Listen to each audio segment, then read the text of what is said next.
Good morning and welcome to the Eclectic Radical. Once again, I'm Chris Richards, the Eclectic Radical. 2 weeks in a row. That's always great when it happens. With me today is Seth Sturm, a stalwart veteran of fighting against the Democratic Party from within the belly of the beast, co-chair of the West Virginia Democratic Party Indigenous Peoples Caucus. Contested. We'll say contested because there is no caucus right now. I'm the Yes, last. of course. Former co-chair, if you prefer, but of course, the existence of the caucus is the whole point of your falling out with the Democratic Party. It is what came before everything. This was the catalyst for what I believe is uncovering a story that will impact many people, especially in West Virginia. But I think that there are national implications for what I've been working on, and it's taken me 5 years. I've been coming on your show for 4. Yes. And at each level, I think if you go back and watch, you can see me going from confused and angry to I'm sitting here now saying, I think I have the story I wanted every reporter I contacted to tell. But I'm able to tell it now. And so over the next few weeks, going into the primary, especially, I think that's when, if anything's going to come of it in terms of cleaning house in West Virginia, it will be over the next few months. If nothing comes of it, then that's another conversation we're going to have because it's pretty crazy what's been going on here and what they've allowed to happen. So, whatever you want to. Just as a backup, just as a general bit of backup information for folks who aren't aware of the history, Seth's caucus was overridden essentially by the Democratic Party in West Virginia, the leadership, a bunch of white people claiming to be progressive, using caucuses to recreate the party in their image, and ultimately not really give any voice to the people those caucuses supposedly existed to represent, but just using them to gain access to another committee and then using that committee to take over the party. Is that about right? That's really, really good summary. Like you did what I can never do, which was say it in 2 sentences. That's exactly what they did.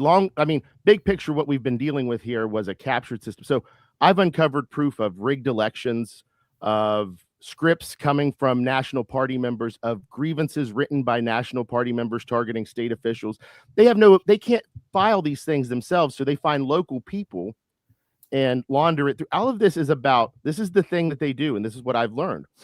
They take whatever it is, their personal agenda, their scheme, their crimes from time to time, and they put them through committee. And if you have enough committee people willing to vote for it, now it's not Chair Mike Pushkin stealing a PAC. It's the West Virginia Democratic Party taking action to restore their name or whatever they came up with. And the whole party is now implicated. They are using the party to do what they can't do individually. Yeah, they basically stole a political action committee from the West Virginia Young Democrats. Yeah, so this is something that anybody who's looked at the public record could have put this together. I am going to be completely honest with you. By the time this had all happened, I was pretty checked out. I had been doing the Indigenous Caucus stuff. I was working on my own challenge. So I was aware that they were doing this, but not really aware of the mechanisms and the way that in the justifications that they did. I'm going to say it seems like you could say they stole a PAC, whether that's criminally or whether we're just speaking hyperbolically and rhetorically. That's up for people to decide. But what happened? I will note that theft by law, I mean, using things like lawsuits to steal from people or using loopholes in the rules to steal from people is still theft. That is up for the people to decide, Chris. I, of course, would never say anything of the sort. But what happened here is that you have the state party chair, Mike Pushkin. We have an executive director for the party, paid position. His name is Ryan Frankenberry. He's very much political activist before he got the job. Let me just go ahead and say this. There was a guy, I don't want to say his name because they've smeared him basically, and he's going through a rough time, I think, with everything they've done to him. If people investigate, they'll see it, but I'm not going to just go out here saying it. So this guy was the president, or the acting president, let's say, whatever you want to say, because this is what they contested, was his role as president of the Young Democrats. He took over when somebody else resigned. They had been recognizing him as the president for over a year at this point. And this is very important, the timeline here. So on September 29th, 2023, the executive director of the party got a response to an email he sent requesting information about the charter status of the West Virginia Young Democrats. The West Virginia Young Democrats has an agreement with the state party, and the Young Democrats of America have an agreement with the national party. They're affiliates, organizations. So if the people within the Young Democrats are in good standing, they have a seat at the DNC. If the people in the West Virginia Young Democrats are in good standing, they have a deal to have a seat on the executive committee for the West Virginia Democrats. So they had been recognizing this guy. And on September 29th, 2023, they got confirmation that the charter had lapsed. They didn't do the paperwork, basically. The next day, they sat this individual at the elections for the state executive committee. Sure. The chair called him the president of the Young Democrats, even made a comment. Now, listen, this to me is a little bit like almost gloating. He said, "I'm sure you'll be with us a long time as the president of the Young Democrats." Ouch. Okay? Right.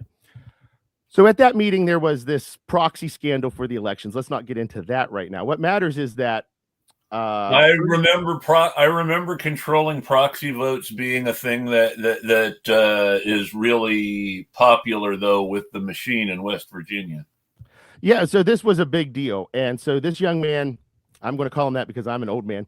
This guy, he files a challenge with the West Virginia Democratic Party about that against the chair on October 28th. So this is about a month after they received the charter lapsed, and a little less for the meeting.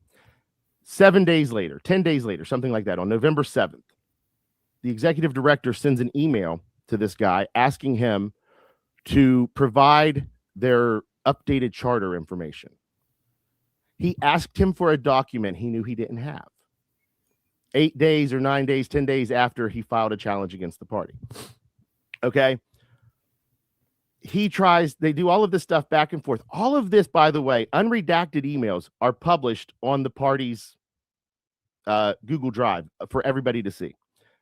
It's crazy, right? So you can go through all of this. You can see everything they did. They torture this guy for a month and then tell him, we want to have a meeting with you and our lawyer on December 1st. Okay. So he refuses that meeting, right? January the 5th. They don't take any action over this time. He has a meeting in December trying to get everything situated so that they can try to get rechartered or whatever. Like, he's trying to deal with it internally.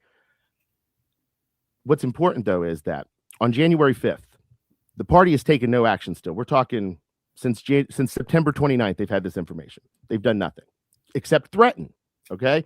They've already been threatening. So January 5th, assistant chair for the party, Jared Powell, sends an email to the state party chair and executive director asking him, is the Young Democrats chartered?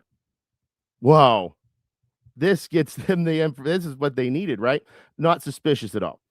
They, within 24 hours, compiled a 20-file dossier of emails, of charter information.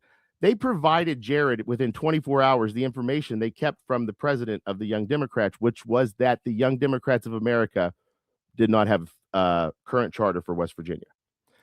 They set this guy up. So then he gets all that information. 2 days later, files a challenge with the Democratic Party, a grievance, let's say. I think that's the terminology here in West Virginia. Files a grievance against the president of the Young Democrats. Now, again, you have to understand. Now, this is the point when I want to say this. The Young Democrats exists in a place where it exists as a separate entity with the West Virginia Secretary of State. It is its own legal pack with its own finances, with its own officers that have legal responsibilities. It's its own thing. They have a deal with the West Virginia Democratic Party to have seats on it. So there can be an appeal to the West Virginia Democrats about seating them, about standing, about anything within the party. Yes.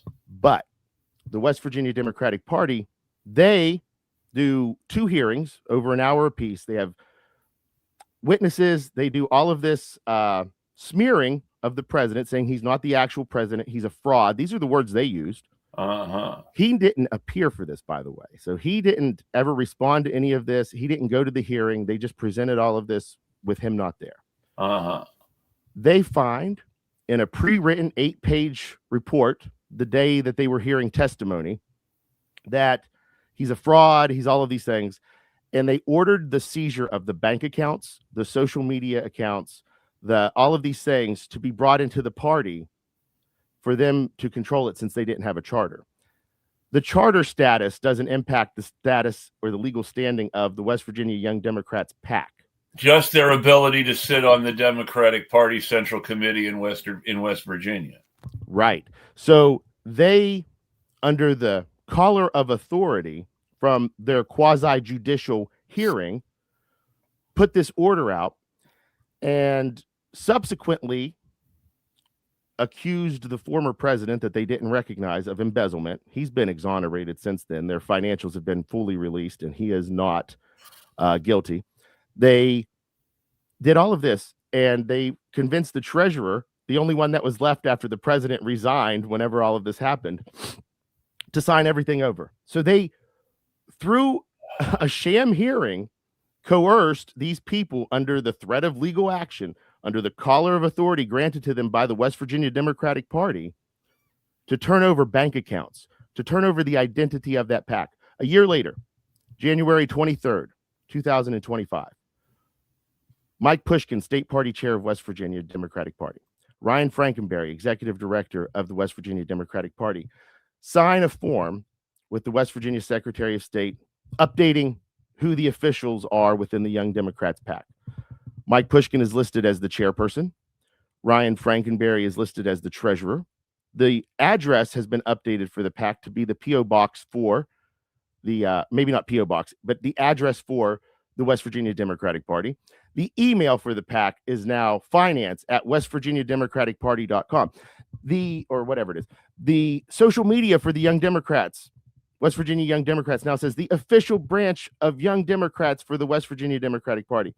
They signed this as an unaffiliated PAC with its own separate finances, when state law clearly says any committee that is controlled by a state party, the state party's infrastructure, is a party committee, and the fundraising, campaign finance stuff gets completely changed.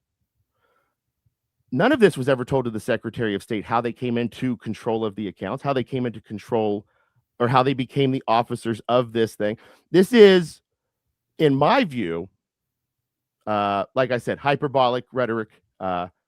Seems to be some sort of theft of $4,000+ in finance and donations. And this is the other thing. If they don't have a PAC anymore, if they're saying the charter lapsed so they can't be the West Virginia Young Democrats, there's a process to shut that PAC down and return money to the donors. Those donors did not donate to the West Virginia Democratic Party. They donated to the West Virginia Young Democrats, affiliated independent committee that was doing the work. For all of 2024, that money, that $5,000 almost, sat completely unused. The West Virginia Democrats was not an organization that operated through the 2024 election. So West Virginia became the worst Democratic Party in the entire United States in 2024, worst performing out of anybody. We have the fewest number of representatives. We're collapsing, right? And this is the kind of thing that they're doing, is taking somebody who's trying, and listen, whether you like the Democratic Party or not, this guy that was in the Young Democrats, he was doing the work in a very real way. And because he went against the party, it's always right. People who are doing the work in a real way who get targeted by this sort of thing. Right. And because he said, hey, I don't think we can stack proxies for an election, they targeted him. And listen, here's the thing. He's a law student. So when the time comes to pass the bar exam and they Google his name and they do a little bit of research, what's one of the first things that's going to come accused of embezzling? Exactly. So here's the other thing that's really interesting is this is the Board of Appeals, right? In March 2024, before they had actually signed the paperwork, they brought all of this before the executive committee. And the executive committee ratified, codified. What's the proper? There's one of those words is the right word. That action. So now again, the entire party has become complicit in the scheme, right? So you've got clear backroom dealing. You've got them providing the evidence that he used against him. He's the assistant chair to the party. He's like listed 2 levels under these other guys, and he's acting like he's just some young Democrat with questions. They set this guy. They never told him the charter lapsed. He didn't. He's struggling. You know, he's just a volunteer. He's not some big inside politics guy. And this is the kind of thing they do to people who are organizing within. So, like, whether you're in West Virginia, Alabama, wherever you are, there are people who say, "Oh, the party's working against progressives." They're not just progressives. This guy was a rank and file, probably centrist Democrat, and they are trying to destroy his life simply for not falling directly in line with the leadership. And you know, the unredacted emails. Let me. Real quick, I know I get into these things, but at a hearing I had one time, the state party chair said to me, if you're going to mention Ryan Frankenberry's name, we're going to do executive session. That's my employee, and his privacy is blah, blah, blah, blah, blah. They've got 30 unredacted emails and letters between this guy's attorney and them posted right on their Google Drive. I think his address is visible. His cell phone number is visible. They're doxing him. They're harassing him. They're never concerned about anyone else's privacy when they talk about how their own is being violated. I've noticed that. Right. So we have this real crisis in West Virginia. Your sound just went out. Okay, I'm back. So we have this real crisis in West Virginia. And real quick, just to get out there, the bigger picture for everybody, why this matters is that the DNC in 2024, after all of this stuff had happened, right? Ken Martin, then vice chair, offered to come to West Virginia for mediation with the Indigenous Caucus and the state party. He asked for names of people that would participate. I got those names. I got people very excited that we were finally going to be heard. And then they pulled out the rug. They sent us through the committee again for a second appeal. Then when we did all of that, we sent our challenge in, and then you've got the James Roosevelt Jr. and the other co-chair of the Rules and Bylaws Committee saying you're not alleging anything about the delegate selection process. Basically outright lies about what was in the filing. So in 2024, they had the evidence that the state party was acting in ways that went beyond their authority, just like they had in Alabama, where they acted very swiftly against state officials there. And they came back and said, we don't see a problem. So now these criminal acts that have come since, rhetorically, of course, I do not mean that as a real accusation, of course. These acts that have come since. Allegedly, right. Thank you. Good word. Those acts are now taken on by the DNC. They were aware of the problems. They said there is no problem. This matters in a really real way for anybody who's fighting against injustices in your state when the DNC is selectively enforcing their own rules. If the leadership has no rules, then there are no rules. And what are we doing here? So that's where this trajectory is going. We need justice in West Virginia. We need an answer to whether or not party leaders, and I mean leaders nationally and in the states, can be held accountable in any way. And whether or not, I see this chat here. I'm sharing this just because you don't have to comment on it. Well, no, but this is the important part, though, is that what we've seen in West Virginia is their willingness to abandon policy in pursuit of internal power. They don't have the same calculus that we do about what matters. Yeah, their life is not our life, and that's what we've. Look, the reason I keep doing what I'm doing is because the Democratic Party, on paper, is the only institution with the power right now to get somebody on a presidential ballot in all 50 states, right? That's the only reason. So I want to exhaust every avenue, because if there is a chance that real people like you, like me, could actually seize the infrastructure, we could have forget everything we've done. That would be the ultimate power for people. And right now they're able to use whatever reasoning they want and put it through committee and say, well, we examined that. There was nothing wrong there. So we're talking about whether or not there is any possibility of reform in any significant way. Everyone says, but laws have changed recently. There are a lot of new angles from my research and from the people I've talked to. We should get a final answer is what my point is. Over the next few months, I'm really hoping that we get a definitive answer on whether or not this is something that regular people can count on if they're going to participate in these democratic processes. Yeah, I think this is important news for folks to follow. I'm glad you are here talking. I think this is a good, the comment in the room now is a good segue to our next topic. But I think it's important before we segue to point out that this corruption that we're seeing in West Virginia from the Democratic Party there is not unique to West Virginia. I remember that Seth had spoken to someone in Alabama who had been the victim of similar politicking as Seth in West Virginia. It's clear that there's clearly a pattern from state to state. We just recently saw how in New York, Andrew Cuomo ran as an independent for mayor after losing the Democratic Party nomination, with lots of support from Democratic Party institutions in New York City. That's undeniable. And you brought up something there.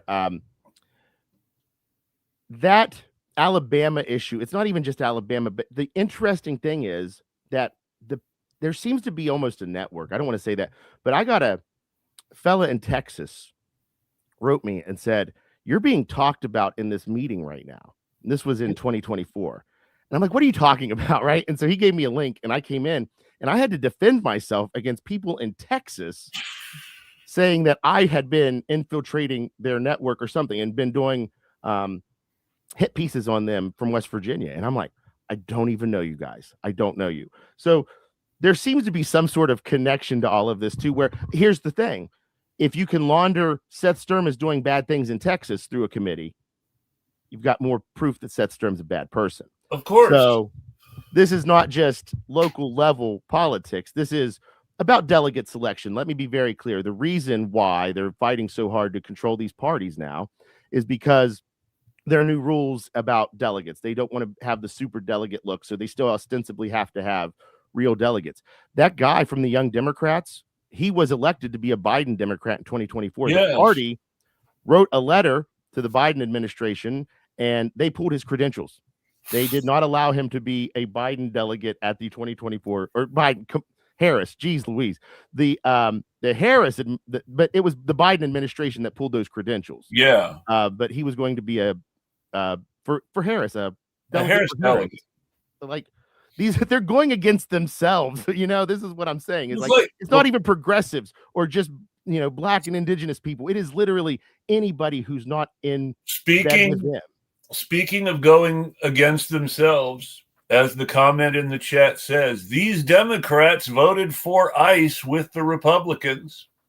And I will note that they did so with the permission and blessing of Hakeem Jeffries, who was happy to who voted against himself and who but did not whip any votes against, and who essentially let these people hand more ICE money to the Republicans while the Republicans are using ICE to tyrannize Americans who are just trying to protect their neighbors.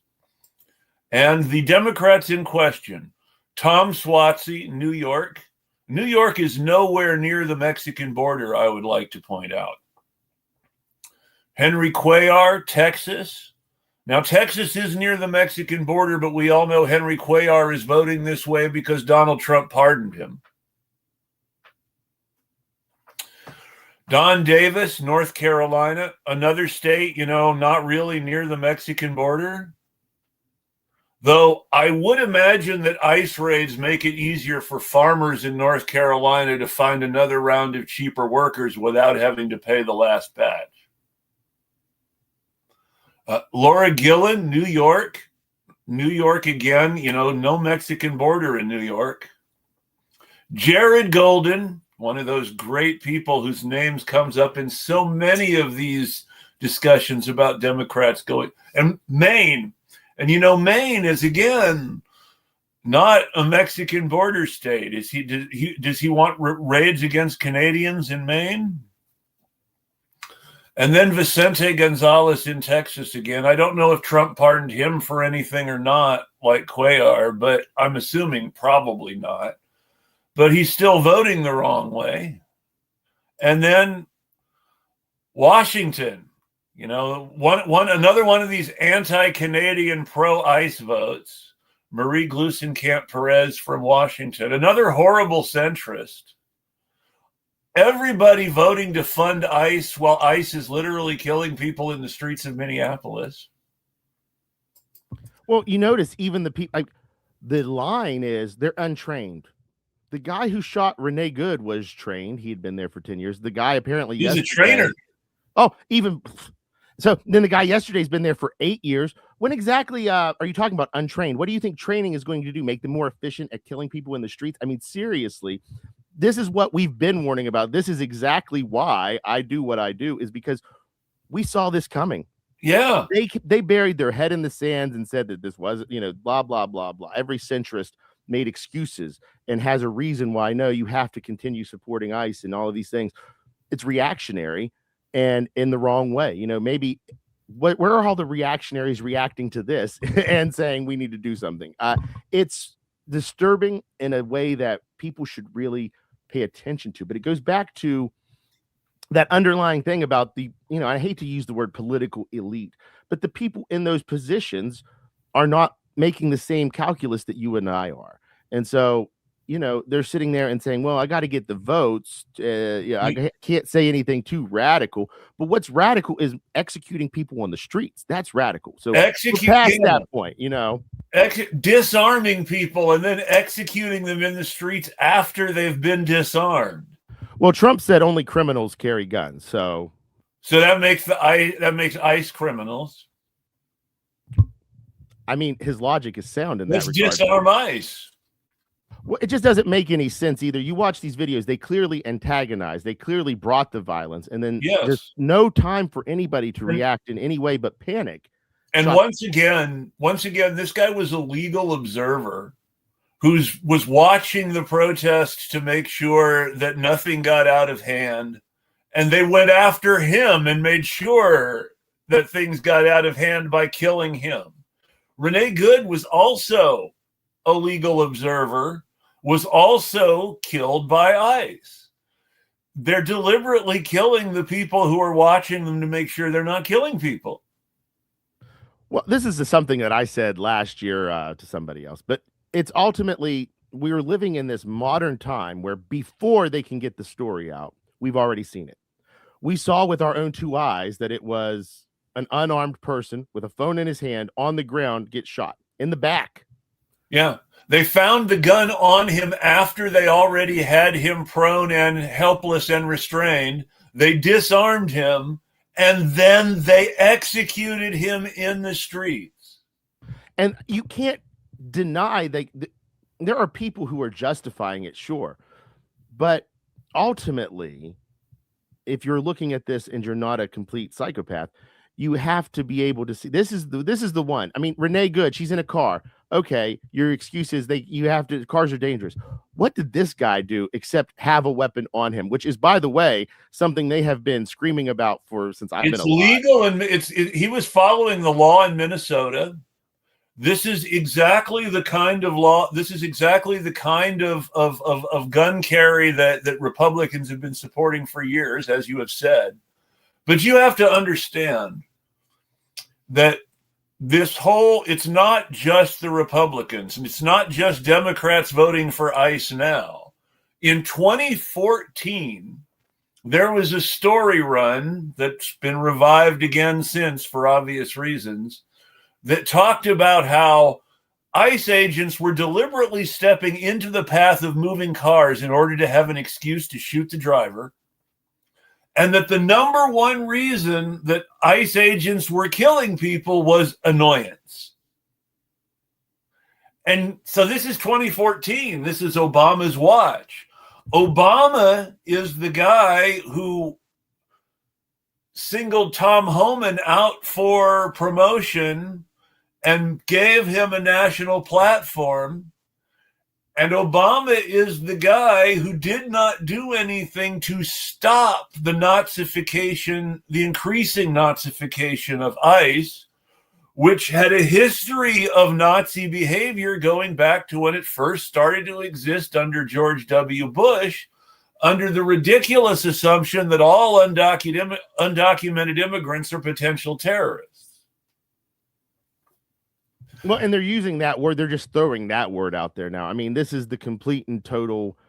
Like I said, we can see what you're doing, and so many people aren't following. In the past, you don't have as much media. You don't have it immediately available. There's a little bit of time to come up with your story, right? And so now it's just to the point where, I mean, like 1984, don't believe what your lying eyes show you. So, I mean, that's exactly what's happening. So I don't know. It's just, to me, they go out there, repeat the lie, repeat the lie, repeat the lie, even though we have the video evidence that is not what happened. I just can't understand why you aren't seeing what I'm seeing. And the Democrats repeat the lie, but well, they just need better training. Training does not. I mean, the problem is this is how they're trained. It's not just ICE. This is the problem with police training across the board. Cops are trained to assume. We talked about this last week on the show about abolishing ICE. Cops are trained across the board to assume that everybody they meet is a threat. And in the training exercises, they deliberately and humiliatingly have trainees killed in exercises by little kids and the apparent victims of crimes and all sorts of these ridiculous situations that mostly aren't going to happen in the real world. And the result is they really do assume everybody is a potential threat, and they kill the victims of crimes and little kids and all these people they're trained to see as threats. They're trained to kill people as soon as they possibly might present a threat without even thinking twice. And that's the real problem. Not that, they need to be trained, but what they're being trained to do and the whole mindset, the culture. And you can't just reform this, not without, completely purging everybody out of the organization and starting over completely fresh. And at that point, why not just rebuild the INS, which might be somewhat more reformable, rather than continue ICE's existence in any fucking way? Well, and this goes to an even broader point about policing in general, which is that what is it except for the arm of violence, the security wing? What is the social contract except we do violence against the right people to keep order, right? Everything is about violence with the current setup of police. You've got to brutalize those who go against in order to show people that you got to be within. However you want to view it, basic, simplistic take. But the point is now, today, we've expanded that, who we deem to be an acceptable target of that violence, at least the administration has, to encompass such a broad swath of people that everybody is now taking notice. Or you might be just a poor person or just a racialized person or that deals with this on a regular basis, but most people didn't, on an average, come across this type of state violence. And now you can just be on the street, be attacked and executed, and they're starting to think this could be me. Well, and so that's a turning point to look at the entire system, though, of how it's been operating. But keep in mind, like you said, how it's been operating. Keep in mind, this was being done in 2014, and it wasn't making the national news except in print headlines and internet headlines. Which people means are okay with it, right? This is happening. The reason we're seeing this now under these circumstances become a public issue is not just because things are worse than they were before, though in some senses, yes, they are. Trump is clearly doing tyrannical things with ICE. But more importantly, that we're seeing it happen because someone the media doesn't like is president. They're not going to protect him in all the ways that they protected Bush and Obama, except by legitimizing him in a way that they keep doing despite everything. I agree with that in a large, basically, but I do think that we're reaching the, I don't want to say the end stages, but look, we got 250 out of this thing, right? Are we going to have 250 more? And I think that most people right now, if you ask them that, are going to say, well, I don't know. I don't know. I don't know. I really don't know that we have the ability to correct everything that needs to be corrected. I think that when pieces fall where they are, there's going to be a renegotiation of every aspect of society. Whether that looks like 50 states or not is going to be determined. But I don't see a way for this Constitution and these systems to carry on. And I am not, by the way, not saying we should do anything about it. I'm not supportive of that. I am looking at the information and making a prediction about the future. So before Trump tries to come and get me saying I'm seditious, no, I am, if we can fix it, fantastic. That's probably much less violent, but people need to be prepared to defend themselves, though. Hey, how about this? I just thought of this the other day. I used to tell people, you don't have to buy a gun, but tell everyone you have a gun. Now I'm telling people, buy a gun, but don't tell anyone you have it. And that's, I think, basically where we're at here is that you've got to be ready for anything, but don't provoke it, but be ready. But I would like to say, I think that this episode in Minneapolis proves one thing: don't let ICE disarm you. Why do it's amazing to me that they're using Kyle Rittenhouse comes across state lines with his assault rifle on his arms, and he's a hero to them. A hero. Yes. And this guy has it in his holster, and he's a criminal threat, brandishing it against the ICE agents. It doesn't follow any logical reasoning. So we're past the point of reasoning, is why I say that. We're not going to reason our way out of this with these people. It's not going to happen. We've got to band together with those who are reasonable and be prepared for whatever comes, whatever that looks like. Right now, like here where I'm at, one of the things that I'm trying to do is I've got all of this land that I usually don't do much with. This year, I'm going to try to increase the yield I get from the land, and I'm thinking about getting honeybees. Maybe if things fall apart and I have to barter, my fruits and honeys will get me. If you are willing to do the work of keeping bees, it's one of the best things you can do, because the bees are disappearing. We don't want the bees to disappear. I love bees.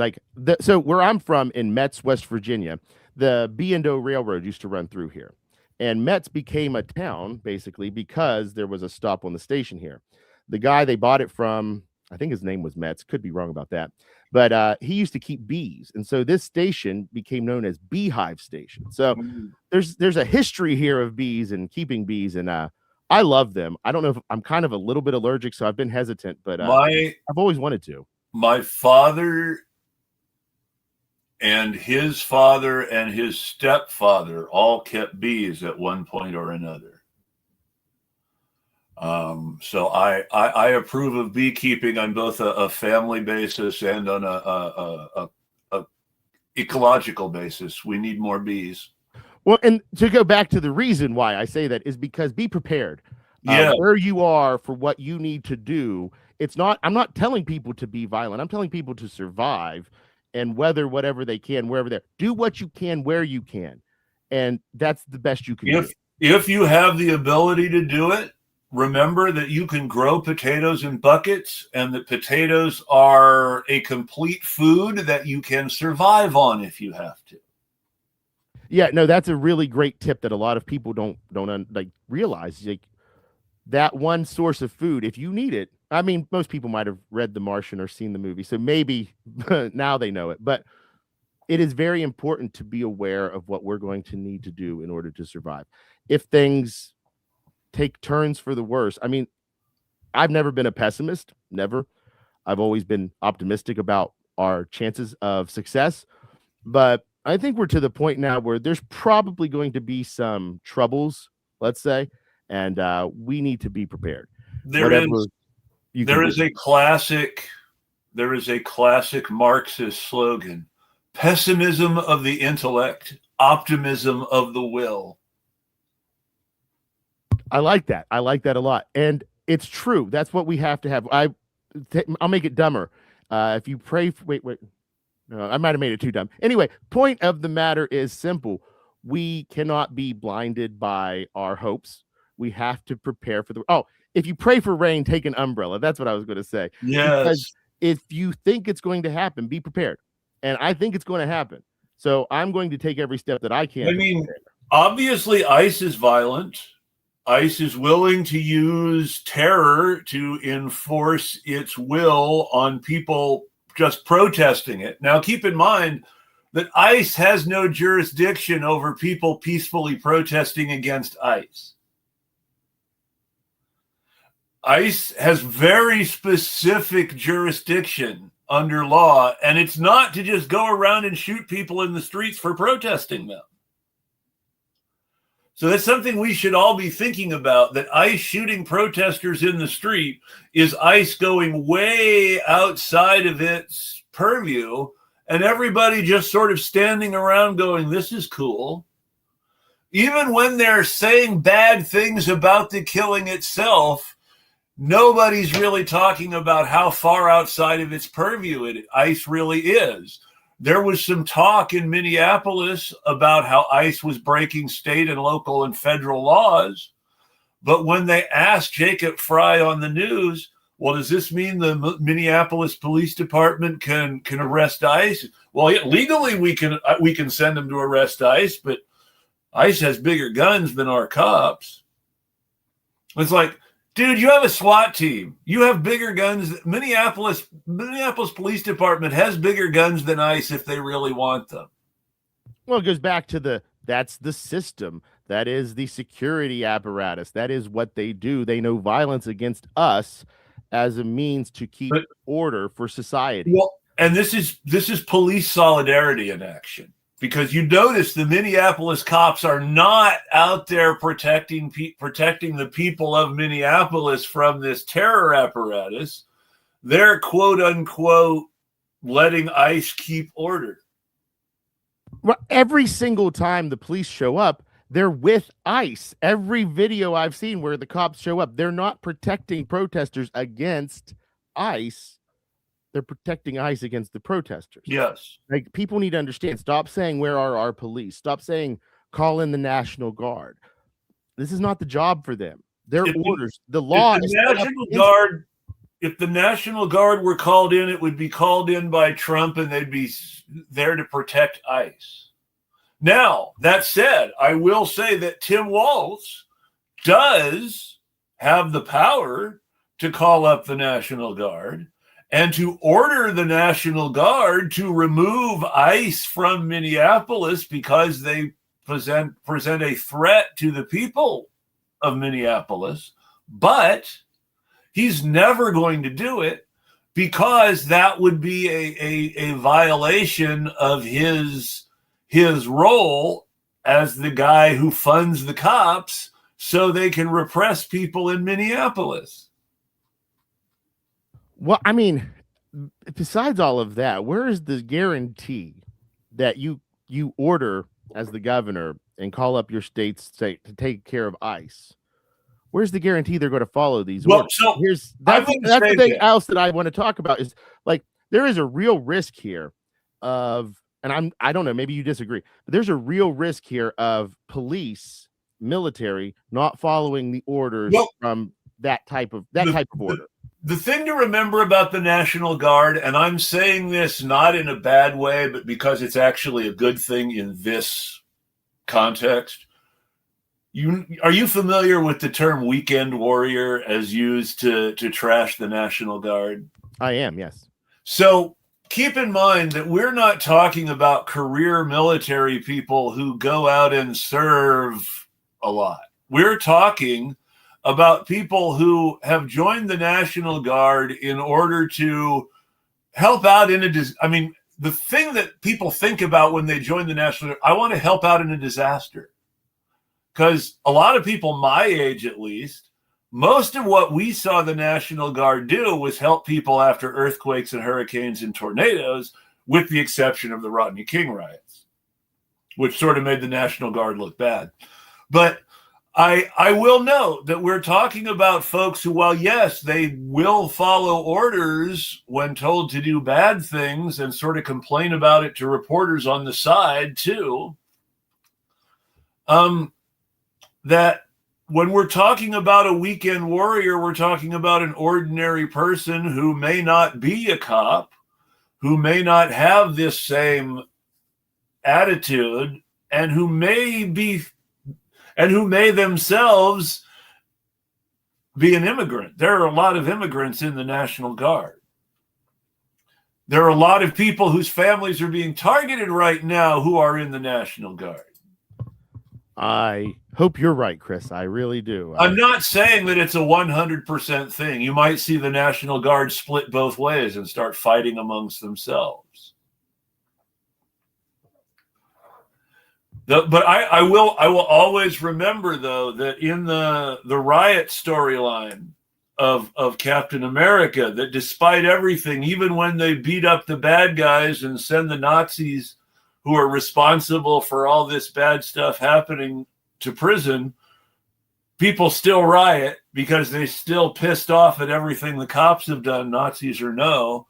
And when Captain America sees the way that the cops respond to the riot, he takes off his police uniform and puts on his Captain America costume and goes and joins the rioters. And he quits the cops because he becomes convinced they cannot be reformed. So there are people who understand why you don't knock rioters on the head in every walk of society. And I think it's unfair to point out that their voices are being suppressed by a media system that really kind of thinks it's okay to knock rioters on the head. Yeah, I mean, I think a lot of people are okay. I mean, like I said, a lot of people prioritize that order over the justice. And that's been a thing forever. That's something that we try to overcome every time we do any kind of activism, right? So, I mean, like, I get it. I really, truly hope there are people out there who would refuse these types of orders. I don't know. I mean, this is an area where things are happening so fast. It would be absolutely, foolish to make any prediction. But I think the most basic question beyond predicting what might happen is to point out that the conversation about what might happen is completely academic, because Tim Walz would never do that, even though it's his job to protect the people of Minneapolis from terrorism of the sort being committed by ICE in their streets right now. He is the one that I keep seeing saying that they're untrained. Like yesterday's, he put out a statement and said, I just can't get my head around why you keep saying they're untrained. They're trained to do exactly what they're doing. Exactly. And they're trained to shoot people who piss them off. No, and it's frustrating. Listen, it's very frustrating for me because, I have been out here getting it from the Democrats. I've been getting it from people who hate the Democrats. And I'm just trying to do something that counteracts this growing rise of right-wing authoritarianism. And you got to push back against these centrists, because I said it years ago. I mean, people like us have been saying it. This is what enables those shifts in the normalizing of these policies. Look at how many people all over the country, whether it's people taking over the state party in West Virginia, or whether it's Democratic socialists being elected in Queens. Let's keep in mind how right-wing and centrist so many of these progressives have become. Well, they buy into this. I mean, like, I don't know how to say it. There's a push. There's a major within the Democratic Party, because that's where I'm spend a lot of my time politically. The culture is one of respectability politics. Yes. Like civility, but only that's what the donors want. The donors are a bunch of low-tier millionaires who the one thing that they get from being millionaires is that people have to be civil to them. And it doesn't go both ways. I've had some of the most uncivil behavior directed at me from these folks, but the end of the day, that's what they like to rely on to suppress that. So my point is, like, so you get an AOC out there when she comes on the scene, she's a brash fighter. I mean, like, legitimately sit-ins at Pelosi's office, right? Yeah. And now she's doing the respectability politics things and saying, We have to be pragmatic. I'm paraphrasing, of course. And of We have course, to be now pragmatic. she's supporting ICE instead of calling to abolish it.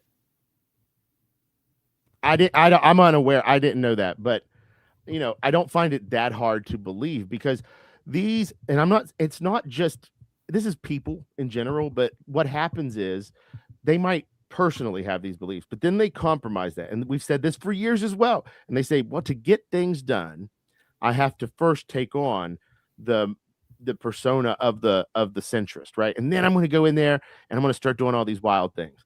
And then over time, they just never really get into the position, or they just, oh man, I'm making so much money. Whatever it is, these things never fully pay off.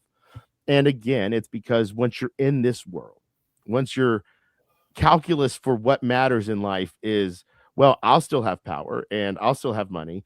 And yeah, people are being brutalized, but man, if we get this done right, we're going to be able to reform everything, get trained ICE officers to only get out the bad immigrants, right?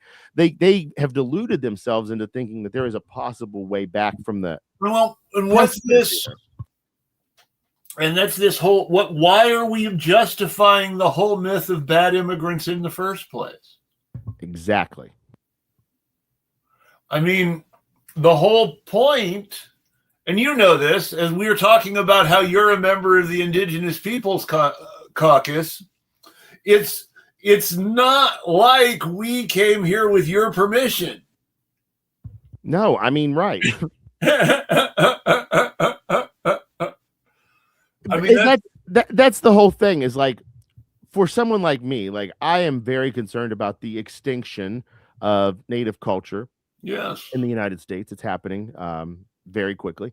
Within my lifetime, many tribes will be functionally extinct. So there's this, I don't know, for me, like a lot of what we're seeing is more shades of the same.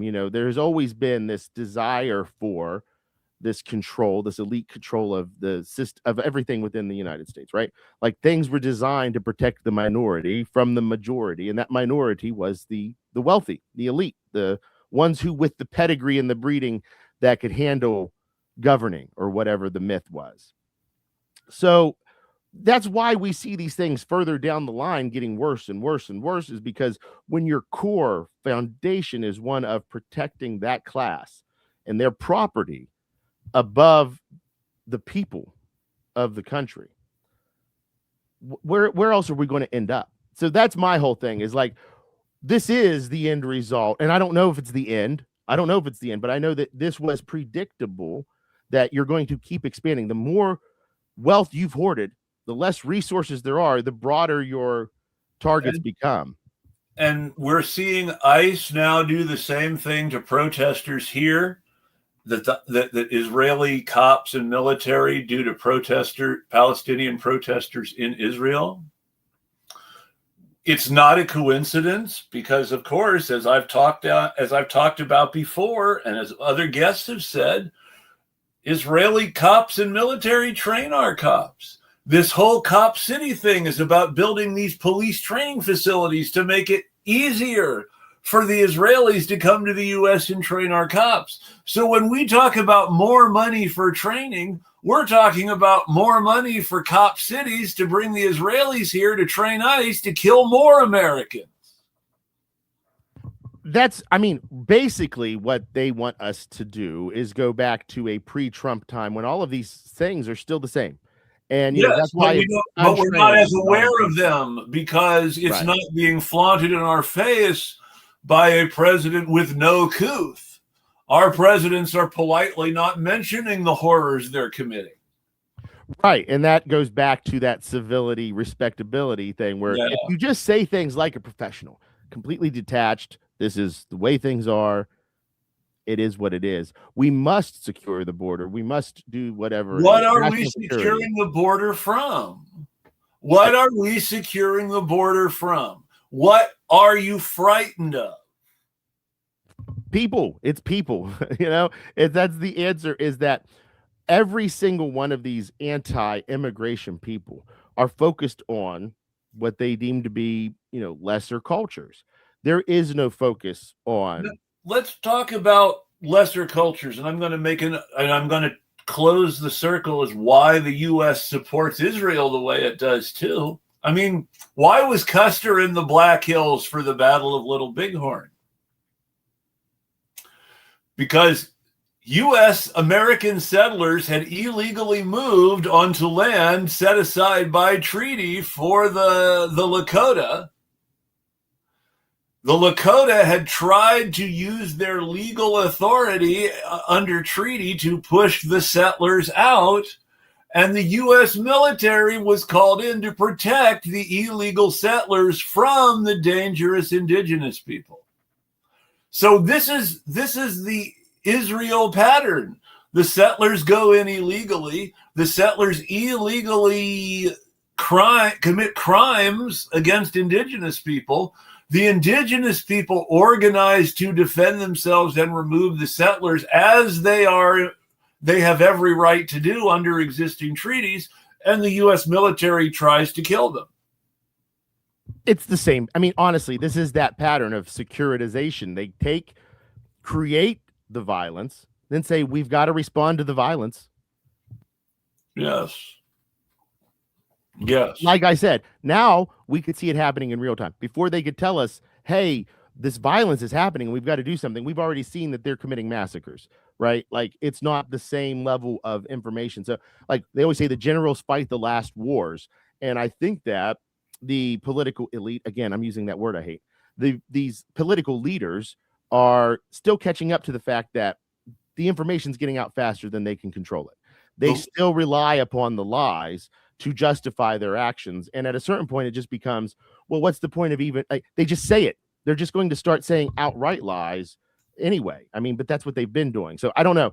It's just this total collapse of honesty, integrity with it. Like, there never was, don't get me wrong. Like, there's always been this injustice within the system, but we're just getting to the point now where it's blatant. Remember in 2003, if you said we're fighting this Iraq war for oil, it was like, whoa, easy, conspiracy guy. And now we're going to Venezuela for what? For the oil outright, right? Like, it's just no more covering it up. And if you look at the massive amounts of money that go into political campaigns and how rich politicians appear to get after political campaigns, even when they lose, sometimes especially when they lose, and how politicians never have to get a real job, you sort of have to bring back words like graft and the machine.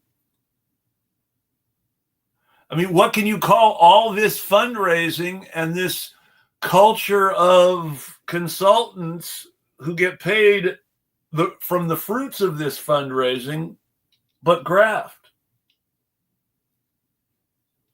I said when I first started doing political work in 2016, I didn't realize at the time, I thought elections came in cycles, of course, and they do, but there is a constant running economy behind the scenes of elections that never stops operating. I mean, it never stops. That's right.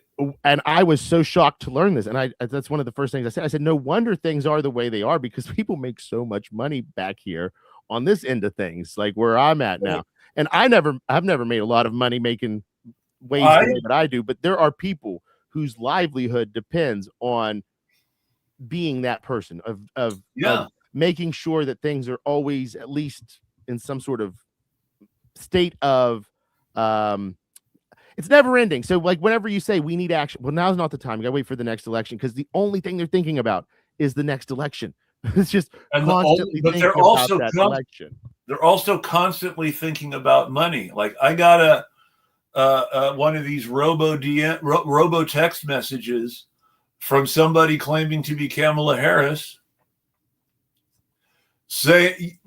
advertising and based on Tim Walz's stern letter to Donald Trump begging him to be reasonable, asking us to give money to the Democratic Party Governors Association.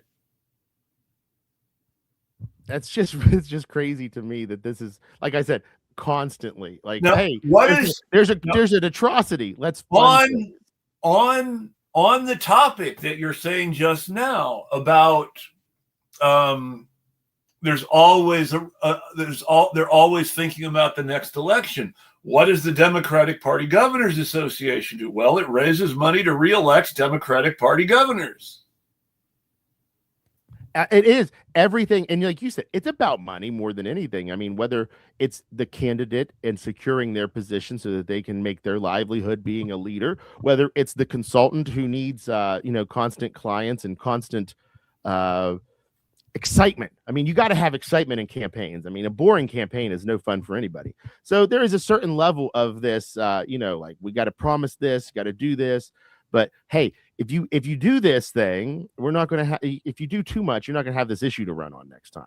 And like, that's a really good issue for you. Like, don't think that stuff doesn't happen. That happens. And everywhere. And think about that. When you can't have a constant battle to reform ICE and make our border policy more humane if you ever actually, demilitarize the border, because then there wouldn't be any demand for a more humane immigration policy.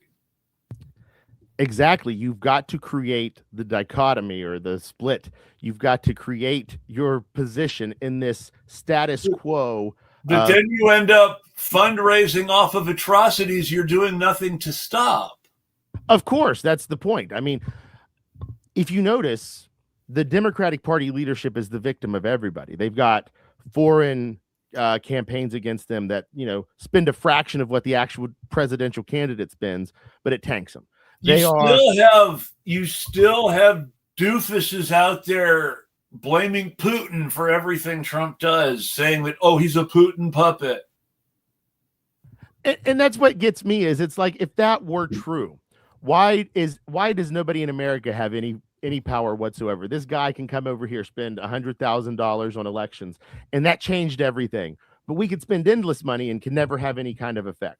It doesn't make sense. And it only works to give cover to people who don't want to do the right thing. They say voters could have stopped this if they would have voted for Kamala over Trump, maybe for a short term.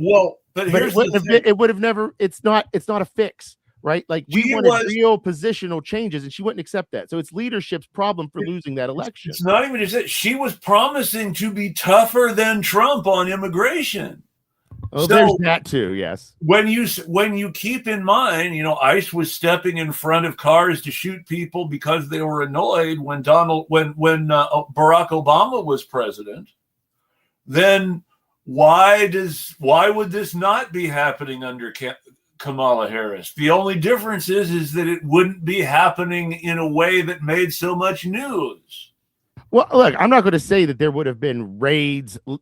I really do think we're in a. Let's never forget the fact that despite the fact that more people have been killed by ICE in public and messy ways under Trump, more people were deported because of ICE raids under Biden. Right, but there is, I'm not. Biden had the ICE. I do think so full that Trump had to let people go before he could start cracking down. But I don't think that it's fair to say that this level of violence broadly was out there. Like there was violence against very targeted groups of people. That's very true. And I'm not diminishing that. But the point of the actions now is to terrorize more people. The goal is terrorism. They use that. But ICE has wanted the goal to be terrorism from the beginning. ICE has always been upset at the limitations imposed upon them by presidents such as George W. Bush and Barack Obama. And Donald Trump and Joe Biden really took a lot of those limitations away from ICE. And I don't want to let Joe Biden off the hook for his portion of setting this up. Well, no, absolutely. That's my point, though, is that all of this was done in a way that if they think that somebody trustworthy could be trusted with this much power, right? Mm-hmm. They want to make it seem like we have this uniquely, and we do have a bad guy right now doing bad things. I'm not taking, I'm kind of. But the idea that he's uniquely bad in the American context is kind of bullshit. I think that the escalation is real. That's what I'm trying to say. That's it. I agree with you. This is not an anomaly by any means. This has been the direction we've been But coming. what I want to say is the Democrats never de-escalate. Never in my life. I'm going to be 49 years old this year. I'm almost 50. Never in my life have I seen the Democrats de-escalate the shit that the Republicans have escalated. Exactly. Democrats are still scared to unreservedly support unions when unions really need them, all because of Ronald Reagan and Richard Nixon in the 70s. I don't disagree with you. I mean, I think that that's the point, is that there has been this stagnation of real policy work. I mean, what's the last transformational legislation that's passed? It's not happened in my lifetime, right? So there is this, I said this to someone the other day. There's been so little focus on material changes to our condition, so that everything has become ideological. Everything is an ideological battle. What year were you born? 1987. 1987. Okay, so you're exactly 10 years younger than me. Cool. I'm 77. So you were technically alive then for the 1988 crime bill, which is one of the most transformational things in American history, because that's what gave us mandatory minimums. I mean, good, positive. I know you did. I know you did. But I wanted to point out that we have seen transformational legislation. Oh, yeah. It's just all gone in the wrong way. Exactly. They wanted to undo. And that 1988 crime bill was written by a Democratic Congress to please a Republican president. And Joe Biden then cooperated with Republicans in the Senate to make that bill worse before passing it and sending it back to the House. And the Democratic Congress then passed that worse bill. Yes. I mean, this is the thing. And you know something, is that the people that I've, and not to bring my stuff back in, but it is relevant. The people that I've been dealing with that have done all of this from the high level have been people who were around for those very things you're talking about. They were the ones, they were the decision makers then. It's been 35, 40 years, and they're still the ones who are at the table making all of the decisions. That's part of the problem. And we have got to move to a point. Like I don't know that the Democratic Party is going to be functional, but my point is that we have been in that same situation with those same exact leaders. As a person in independent media, my biggest question is, and obviously I know the answer, it's rhetorical. These are the sort of people that the legacy media exists to keep in our faces. But why does anyone in the media ever ask Hillary Clinton her opinion on anything anymore at this point in our existence? What opinions does Hillary have that are in any way relevant to the world we live in now? She has proven over and over again that she is still living in her head in the 1990s, in a period just before and after the end of the Cold War. I really sometimes wonder, like people my age and younger, let's say, because I'm older, but I'm not that old, I guess. The changes that society has made in the last 100 years. I mean, do we really conceptualize the timeline based upon those changes? And it's not changes. And it's not all about age. It's also about institutional thought, because as progressive as he is in so many ways, what is the fundamental difference when the shit hits the fan between Ro Khanna and Hillary Clinton? I don't see it. That's a great point. That's a great point. I mean, we're seeing Ro Khanna has been too supportive of Israel despite his rhetoric when it comes to his votes. Ro Khanna has been consistently supportive of cops. Ro Khanna is someone who his constituents are these tech billionaires. His donors work for the tech billionaires. We have this system whereby an alleged progressive like Ro Khanna is beholden to the most reactionary donors in the entire country, practically. These Silicon Valley tech lords have been proven to be outright Nazis recently. And yet he's still supposed to be progressive. It's like that contradiction can only be maintained for so long.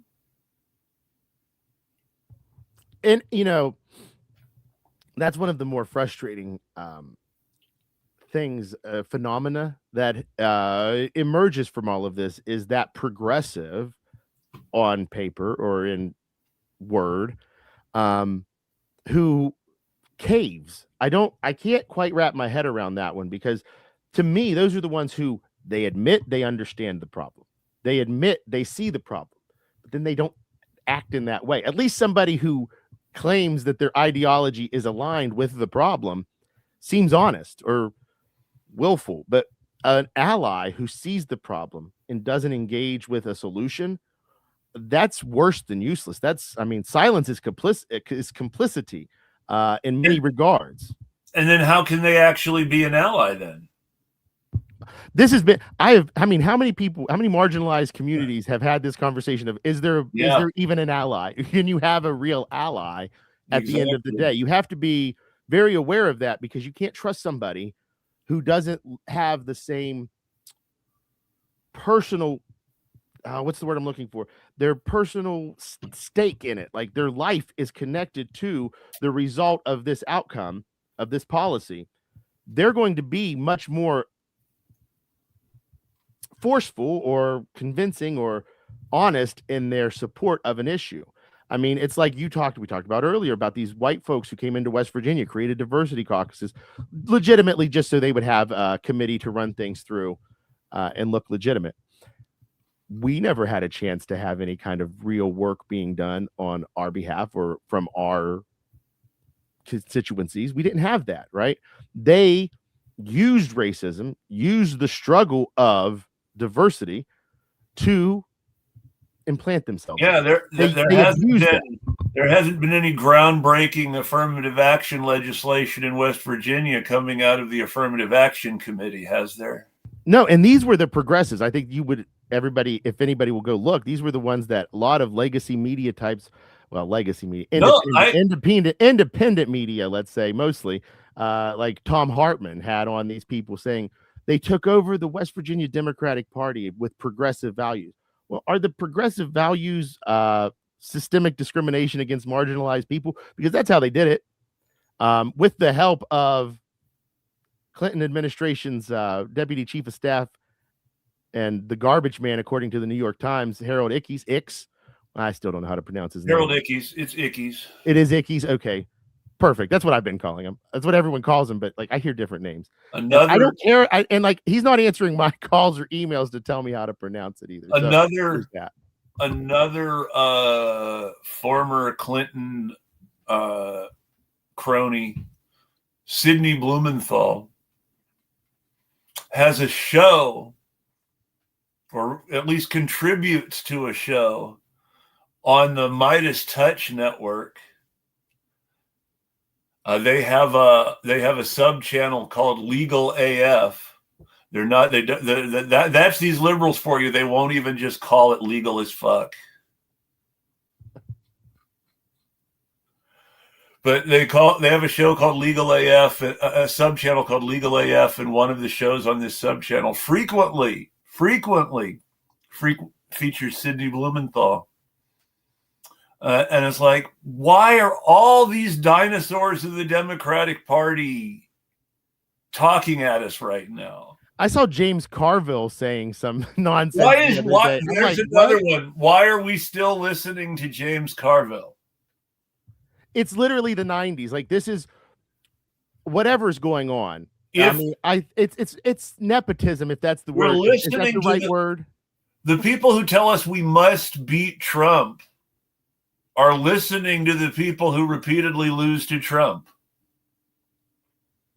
That's a great way to put it, Chris, because that's exactly what's happening. We've got someone in the chat right now screaming about how bad Trump is. And just going on and on about how bad Trump is. Well, we're trying to talk about the fact that, Democrats aren't doing anything to fight Trump.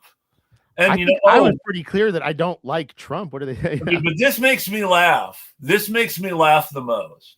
Trump is a loser. Okay, sure. Trump is a loser, but what does that make Democrats? I mean, listen, there's two levels to that word. Trump is a loser in the way I would say it, but also he won. Yes. Like, we've got to deal with that. That's what I keep telling people. In West Virginia, too, it's like, why are you guys all defending this when we're the worst performing Democratic Party in the nation? Yeah. You're supporting, and listen, this is me again being hyperbolic. You're supporting losers. Yes. Actual factual losers, whether or not they have the right policy choices in their head. They can't win an election because they don't do it right. If they were actively doing the work, maybe we could. West Virginia, I go out here and see real people. I am the most left individual you're ever going to meet. I do not have trouble most of the time with the regular people I encounter when I talk politics with them. They understand and have some, it's not all just, oh, Fox News. There's a lot of that. There are a lot of really smart people who understand. They're just disillusioned. They just, either that or they hate the Democrats. I can't tell you how many people just hate the Democrats because they think they're losers. And they're losing. And it's tied together. Them being losers in the general sense and losing elections together makes it so that where's the appeal to that party? And that's what everything boils down to in my mind, is like, if they were winning elections, then maybe we wouldn't have this Donald Trump stuff. Maybe we would. The point is, we'll never know because they can't win an election right now.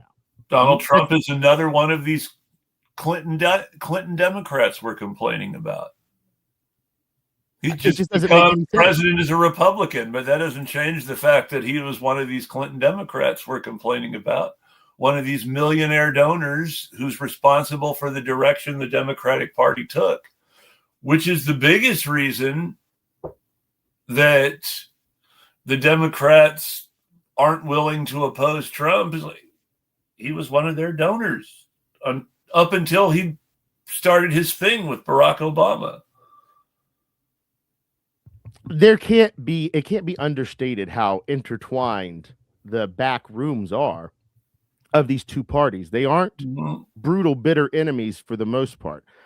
Trump, I think, does have a certain vitriol and hatred for some standard traditional Democrats, but these are people that normally very willingly work together to give us the most lackluster Congresses that we've ever had.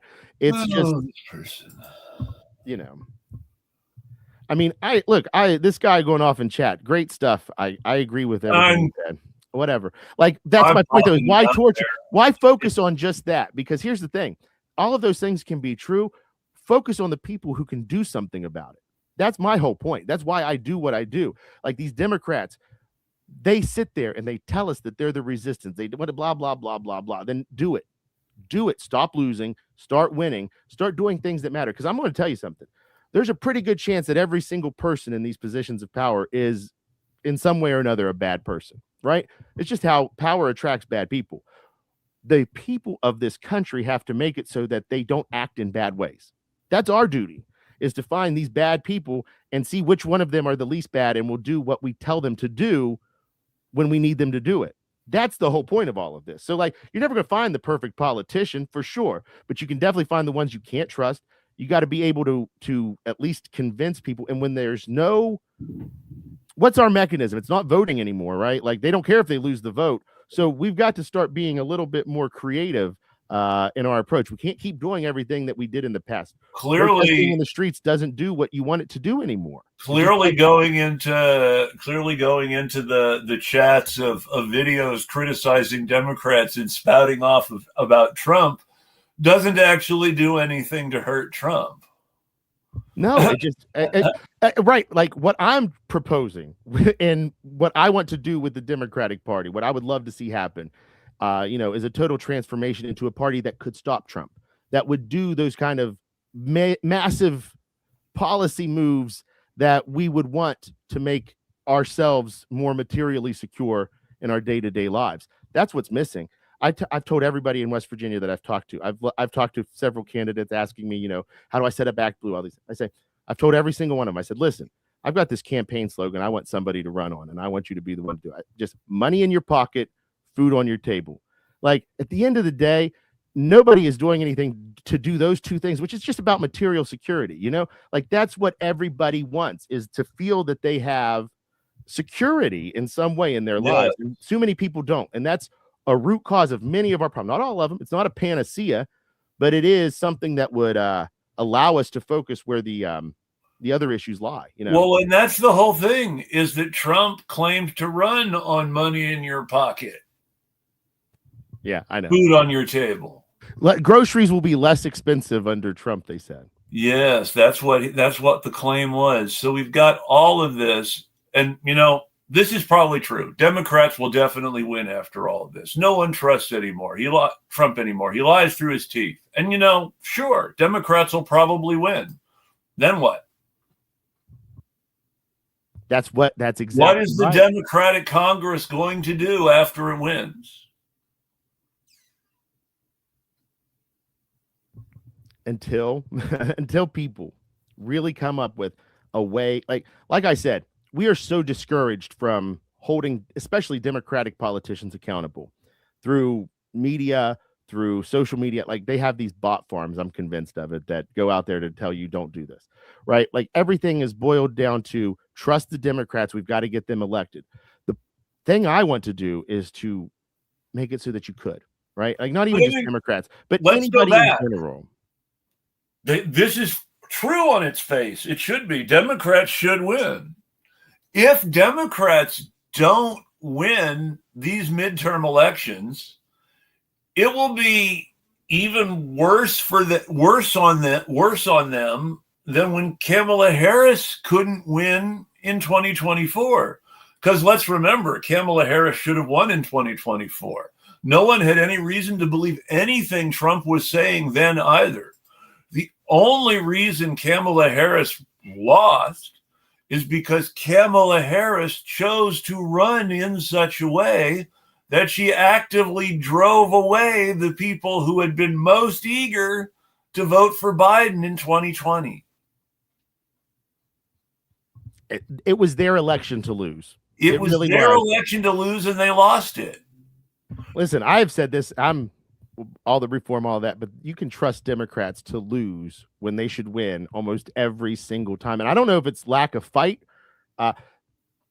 With Kamala, come on.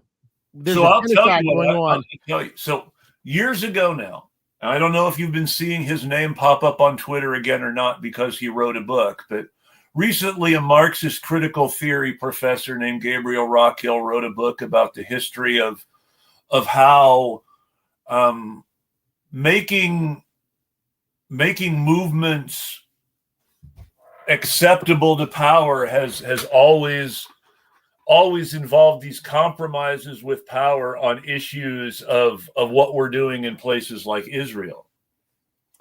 But with that in mind, this guy wrote all the way back in 2021, 2022, that liberalism and fascism are good and bad cops for the same dictatorship of capital, and that the bad cop and the good cop aren't on opposite sides. They're both on the same side against you. That's why one of them is being good and pretending to be on your side. Yeah, no, I agree with that, but this is where this is my thinking, Chris. When we say that, it's not the Democratic Party itself. It's the leadership. It is from the people who run donors. that party. When we talk about the Democratic Party, it's important to understand that the Democratic Party leadership themselves have defined the Democratic Party as its leaders and donors and no one else. So when I talk about the Democrats, it is in the manner chosen by the leaders of the Democratic Party. It means donors and leaders. Yeah, I can't argue with that. That's real logic because that is how they've done it. So many of the so like I'm trying to do all of this that I'm doing, and my research has shown that a lot of the dismissals of cases that would like the 2016, they don't have standing. There was no harm done to them as individuals because so many of them that brought these things weren't directly involved in any of the processes. They, they ruled that it's a private, they can run these things however they want, all of that. But there is still like that's the evidence of what we're talking about here with all of this is that they have this ability to control the way in which we can exercise those powers within, like as a democratic people within, and it's restrictive. And so, I do think that there is this thread of whether or not true, and I don't know, I'm uncomfortable even saying it like this, but like a real democracy within this party could provide something tangible in terms of progress. I hope I'm making sense here. It's like right now, which you're right, there's no real mechanism there. There's been no mechanism there. If there were, that's where I'm at. If there were, is it a party that could be salvageable? And if not, I'm with it. I don't know. But I've stumbled into this thing, and so that's where I'm at. So like I don't mean to sound like I'm defending Democrats in any way, shape, or form. I really want to just kind of focus on what is it possible? Like that's where there are mechanisms by which pressure could be exerted to make Democrats afraid to be less progressive, but no one's doing that. Now, on that note, I want to wrap up shortly, but I want to ask you before we do you have any final thoughts, anything you want to promote right now? You know what? Maybe I'll just put this out there. If you are involved in any way in your Democratic Party, your state Democratic Party, or the DNC, and you have any information, or you have something that you feel was an injustice done to you, please reach out to me. My information is available out there. You can find me at the Seth Sturm on Twitter, if nothing else. I want to talk to you. I think that if we could get some more lines of communication open among these different state parties, I think there would be a real pattern emerging. I've got Alabama and West Virginia pretty well connected. Clearly, something's going on in Texas. I don't have too much information beyond that one meeting that I went to, but there seems to be things in play across the nation. And I believe the goal is to secure state parties as proxies of the DNC. I think that there's been massive shifts. So if you've seen anything suspicious, these people are not above possibly allegedly committing crimes. And I think that the more documentation we have, the more people coming together across state lines, the stronger this case could be. So on the off chance there's a Democrat official watching that has a conscience. And anybody out there who thinks that the Democratic Party is still an avenue to make things better has to at least start thinking about how we're going to purge all the bad Democrats from the party if they're really the only problem. Listen, I'm working on that, Chris. I'm trying to purge the bad officials from the party. That's my goal. It might be fruitless. It might be stupid. But again, everybody's got to do what they can, where they can. I stumbled into this story. I stumbled into this being the Indigenous Caucus leader. So I feel the need to pursue it to the very bitter end. I believe that there is a place for class traders to use to use the wealth that has given them a certain position to then work for democracy within the Democratic Party. I think that that's necessary ultimately in order to move forward, whether it's successful or not. If it's successful, then hey, you've made a great argument for reform. And if it's unsuccessful, then hey, you're doing that much more to convince people a revolution is necessary. If what I have uncovered in West Virginia gets nothing, if I cannot get justice, if we, I'm going to say we cannot get justice Yes. here, every single third party person pay attention, because this is your case study in Yes. convincing people to not waste their time. I've wasted 5 years of my life. I have uncovered Yes. alleged crimes that go up to the highest levels. And so if they don't take action to restore integrity to their party internally, I'm a Democratic Party official, contested, whatever. But I had the standing to bring these things, and they have Yes. done the absolute work. So this is it. This is your case study. Like, don't sleep on West Virginia and what I'm getting ready to do here in the next couple of weeks. Just, So, if you are in any way affiliated with the West Virginia Mountain Party, just please do us a favor. Don't run ex-Democrats, transphobes, too late. or Too late. anti-vaxxers. You're too late, I think. That's one of the problems that a lot of people have with the Mountain Party here is, and listen, I'm a Democrat, so I'm not even talking, major anything here. They endorse a lot of Democrats. Yeah. But I understand the idea behind it. But and again, when we ran Marianne Clater in 2016, you bet I took that Mountaineer Party endorsement. You know what I mean? Of course we did. And I have no hate for the Mountaineer Party.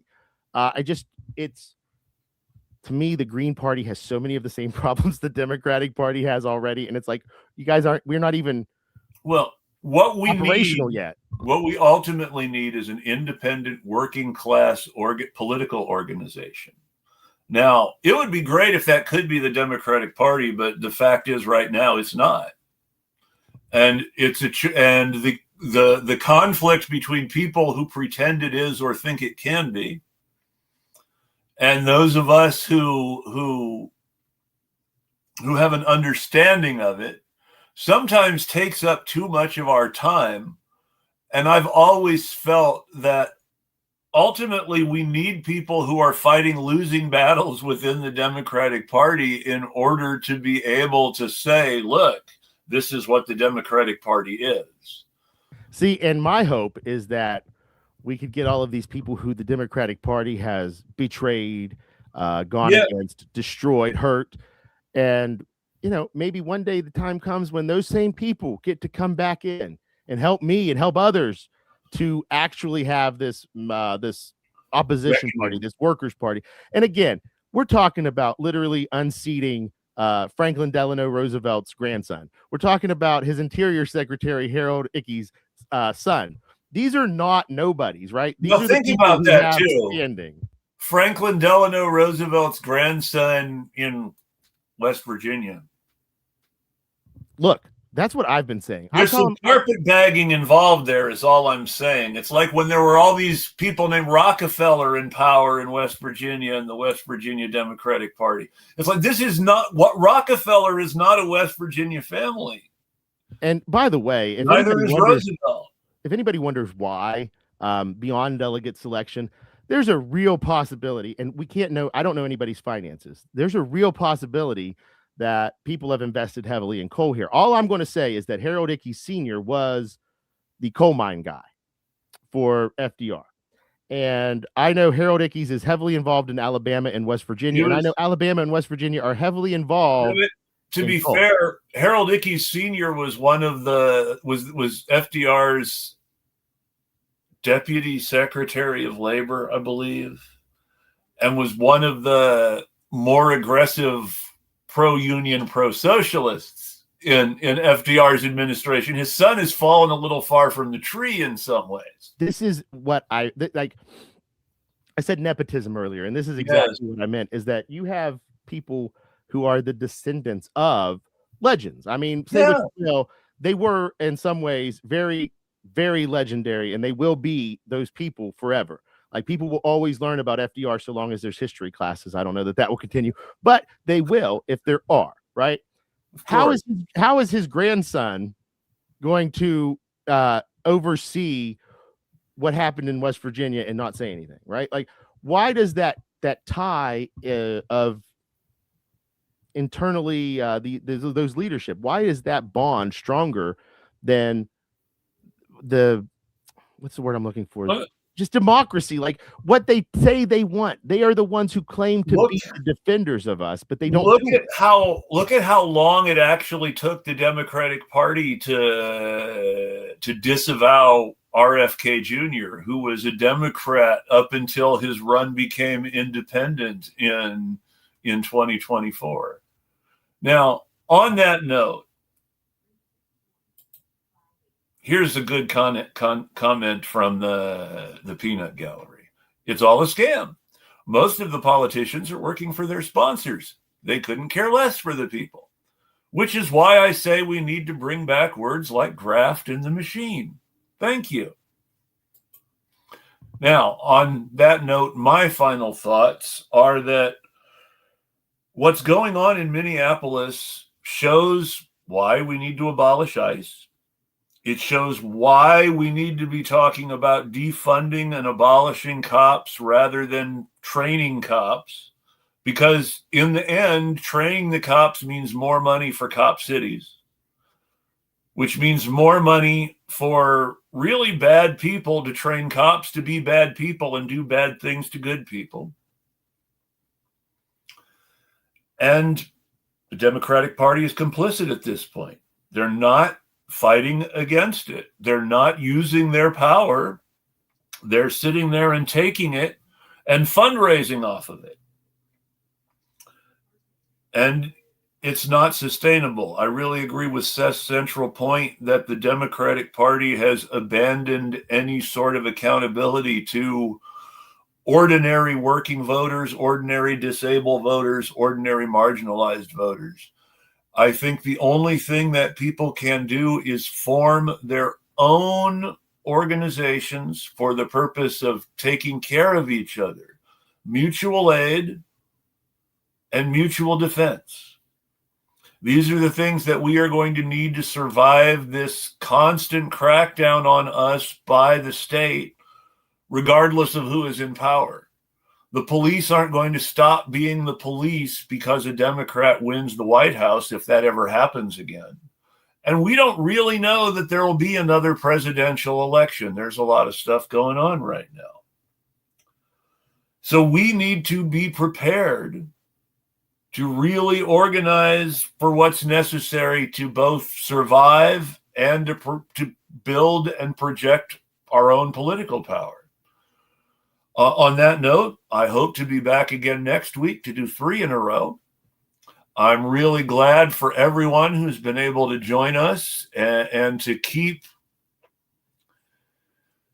the flame burning. I will be here next week. In the meantime, I will try to get a good show put together. Obviously, there's going to be news that will give me something to talk about, and I'm sure I'll find someone to talk about it with. This is a good quote, like the greatest of all comedians once said. It's called the American Dream because you have to be asleep to believe in it. I will add one more George Carlin quote on the way out. It's a big club, and you ain't in it. Take it from Seth, who used to be in it and got kicked out. On that note, everybody have a great week. I'll see you next week, and we'll tweet at you. Take care.